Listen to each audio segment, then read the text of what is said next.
En cuanto a las complicaciones agudas de la diabetes mellitus, debemos decir que son descompensaciones metabólicas hiperglicémicas graves, como vendrían a ser en este caso la cetoacidosis y el síndrome hiperosmolar no cetósico. Entonces, primero vamos a hablar de la cetoacidosis diabética. Se le va a definir como un síndrome causado por déficit parcial o total de insulina, aunado a un incremento de las hormonas contrarreguladoras y que va a estar caracterizado por hiperglicemia, deshidratación, desequilibrio hidroelectrolítico y acidosis metabólica. Las concentraciones séricas de glucagón, catecolaminas, cortisol y hormona de crecimiento van a estar elevadas, ya que el diabético va a responder al estrés con un aumento de estas hormonas. Esta alteración endocrina condiciona una serie de manifestaciones metabólicas. En primer lugar, presentará hiperglicemia, que va a ser secundaria a una menor utilización de la glucosa y a una mayor producción endógena por incremento de gluconeogénesis y glucogenólisis. La hiperglicemia producirá hiperosmolaridad extracelular, deshidratación celular compensatoria, que a nivel encefálico se va a expresar con compromiso de conciencia. Por otro lado, otra de sus manifestaciones será la deshidratación, ya que el incremento de la glucosa en el filtrado glomerular aumenta la carga tubular, superando su capacidad de reabsorción. Como consecuencia de ello se va a producir glucosuria y diuresis osmótica, lo cual lleva a la pérdida de agua. ¿Cuánto? Más o menos de 50 a 100 mililitros por kilo de peso. En los casos más severos se puede desencadenar un choque hipovolémico. Otra de las manifestaciones va a ser el desequilibrio electrolítico. Como consecuencia de la diuresis osmótica hay importantes pérdidas de electrolitos, sodio, potasio, cloro, fósforo, magnesio. En el caso del potasio juega también un rol importante el mecanismo amortiguador celular para mantener el equilibrio ácido-básico, ya que cuando hay acidosis, la célula captura hidrogeniones y entrega potasio al espacio extracelular. Ahora, también otra manifestación viene a ser el mayor riesgo de trombosis venosas y arteriales, sobre todo en pacientes ancianos que tienen daños vasculares como resultado ya de macroangiopatía y de la hipercoagulabilidad por la descompensación metabólica, tienen un mayor riesgo para hacer trombos.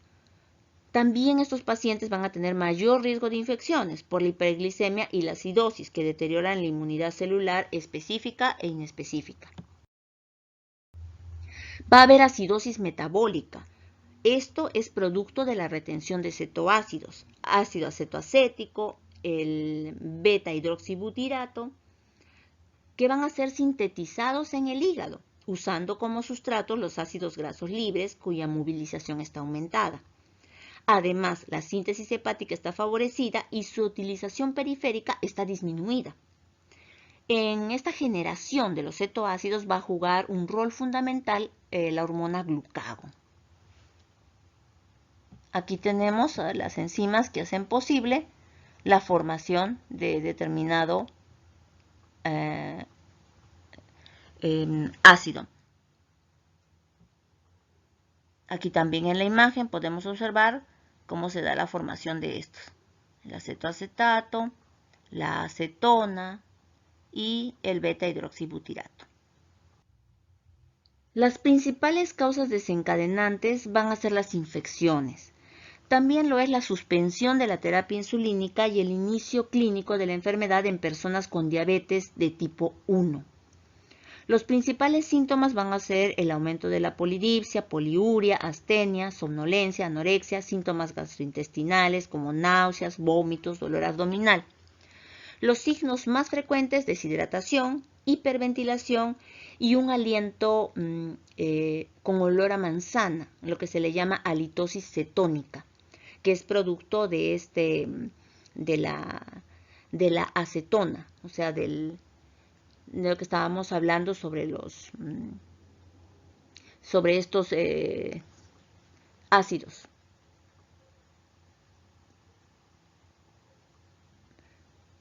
En cuanto a las alteraciones bioquímicas que vamos a ver hiperglicemia, que va a oscilar entre 250 a 750 miligramos por decilitro. Va a haber la hipercetonemia y la cetonuria. Los métodos habituales solo detectan la acetona y el ácido acetoacético. Y el método más práctico para su detección, tanto en los servicios de urgencias médicas como en consultorio, es la determinación de cuerpos cetónicos en orina. En raras ocasiones el cuadro de cetoacidosis se va a deber a una elevación preferente del ácido beta-hidroxibutirato. Ahora, otra de las alteraciones bioquímicas va a ser la hiperosmolaridad, que va a estar entre 280 a 330 milosmoles por litro, la acidosis metabólica, llegando en ocasiones a cifras menores a 7 el pH, también las alteraciones electrolíticas, ya que los niveles de algunos de los electrolitos, como hemos hablado, pueden estar ya sea normales, altos o bajos. En cuanto al pronóstico de la enfermedad, de esta complicación, va a ser la mortalidad.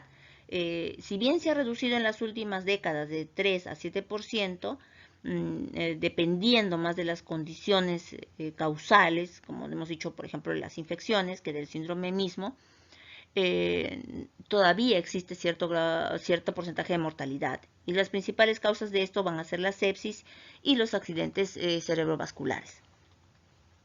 En cuanto a la otra complicación aguda, que es el estado hiperglicémico hiperosmolar no cetósico, esta es una de las complicaciones agudas de la diabetes mellitus, sobre todo de la tipo 2, y se caracteriza por hiperglicemia mayor de 600 miligramos por decilitro, deshidratación, ausencia de acitosis por cuerpos cetónicos. En algunos casos hay una leve acidosis, en su mayoría debida a la producción de ácido láctico.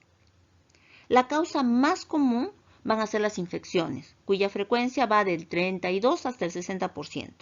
Encabezan la lista la neumonía, las infecciones del tracto urinario. Alrededor del 25% de los casos, incluso en algunos estudios hasta mayor porcentaje, es desencadenado por el poco o nulo apego al tratamiento, o bien porque hay un inadecuado uso del tratamiento. En cuanto a las enfermedades metabólicas que lo pueden desencadenar, debe tomarse en cuenta a la pancreatitis, la obstrucción intestinal y la insuficiencia renal. Si nos fijamos en las causas relacionadas con enfermedades endocrinas, sobre todo va a ser síndrome de Cushing y tirotoxicosis, y más que nada en personas de edad avanzada. También algunos fármacos pueden precipitar este estado hiperosmolar, como aquellos, por ejemplo, que disminuyen la acción o la secreción de la insulina. Uno de los mecanismos fisiopatológicos básicos es la reducción del efecto neto de la insulina circulante. Es decir, las concentraciones de insulina son inadecuadas para facilitar la utilización de glucosa por los tejidos, pero sí son suficientes para prevenir lipólisis y, por lo tanto, también para prevenir cetogénesis. De modo concomitante se va a registrar una elevación de las hormonas contrarreguladoras, glucagón, catecolaminas, cortisol, hormona de crecimiento, las cuales van a contribuir a una mayor elevación de la glicemia. La glucosa se comporta como un osmol efectivo y un soluto impermeable por la deficiencia de insulina, lo cual ocasiona diuresis osmótica. Ello va a conducir en forma directa a hipertonicidad a causa de la presencia de glucosa en el líquido extracelular y también al incremento de esta como resultado de la pérdida renal de líquidos hipotónicos por diuresis osmótica. La hiperglicemia va a producir un movimiento osmótico de agua fuera de las células que generará hiponatremia por dilución y pérdidas urinarias. Además, la diuresis osmótica generará pérdida importante de agua libre y un exceso de sodio sérico. Este fenómeno va a llevar a un incremento en la osmolaridad plasmática. En la mayoría de las situaciones, la hiperglicemia se desarrolla de modo progresivo durante días a semanas, lo cual va a dar lugar a una mayor pérdida de sodio, potasio y de agua. En cuanto a los datos clínicos, acá podemos observar un cuadro que está comparando precisamente estas complicaciones agudas, y tenemos ahí también al estado hiperosmolar no cetósico con sus síntomas. Entonces, al inicio, el cuadro clínico va a ser característico de descontrol metabólico con síntomas como fatiga, visión borrosa, polidipsia, poliuria, calambres musculares y pérdida de peso. Esta sintomatología se desarrolla de manera progresiva en el transcurso de días a semanas, para al fin evolucionar hasta este estado hiperosmolar no cetósico. En la exploración física se pueden detectar signos de deshidratación, como disminución de la turgencia de la piel, la sequedad de mucosas. Conforme aumenta la pérdida de volumen, se observan más datos de hipovolemia, hipotensión, taquicardia, incluso hasta shock por hipoperfusión tisular. También va a haber disminución del volumen urinario, síntomas y signos abdominales como náuseas, vómitos, dolor, ausencia de ruidos intestinales, y de acuerdo con el grado de hiperosmolaridad puede existir alteraciones en el estado de alerta. Lo más común es que el paciente esté letárgico y desorientado, pudiendo llegar incluso hasta el coma. La presencia de convulsiones, hemiparesia, confusión y el coma puede llevar a un retraso en el diagnóstico de esta complicación. Por lo tanto, también va a demorar el tratamiento apropiado. Es importante por eso sospechar esta complicación cuando se observan alteraciones en el estado de alerta, ya que el diagnóstico tardío va a suponer una mortalidad más elevada.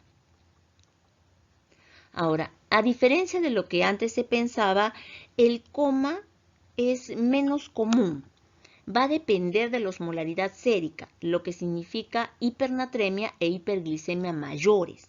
La fisiopatología de estas manifestaciones neurológicas no se ha aclarado y se han postulado varias causas, ¿no? Entre ellas la deshidratación cerebral, cambios en neurotransmisores, isquemia cerebral. Otra manifestación clínica también puede ser la hipotensión con fiebre y taquimia, en cuyo caso debe sospecharse la infección. El diagnóstico se va a establecer en primera instancia por las características clínicas que hemos mencionado, las cuales van a incluir un cuadro de varios días a semanas de evolución, a diferencia de la cetoacidosis diabética, la cual generalmente se establece en menos de 24 horas. Este cuadro del que estamos hablando va a incluir polidipsia, poliuria, pérdida de peso, deshidratación, alteración del estado de alerta y, como dijimos, finalmente, aunque no muy frecuente ahora, el coma. El tratamiento incluye reposición de volumen para mejorar la perfusión tisular, corregir la osmolaridad plasmática y alteraciones electrolíticas, así como en su caso va a ser inhibir la cetogénesis. Se recomienda iniciar la insulina con una dosis baja en infusión intravenosa continua, de preferencia con una bomba de infusión para mayor exactitud en la dosis.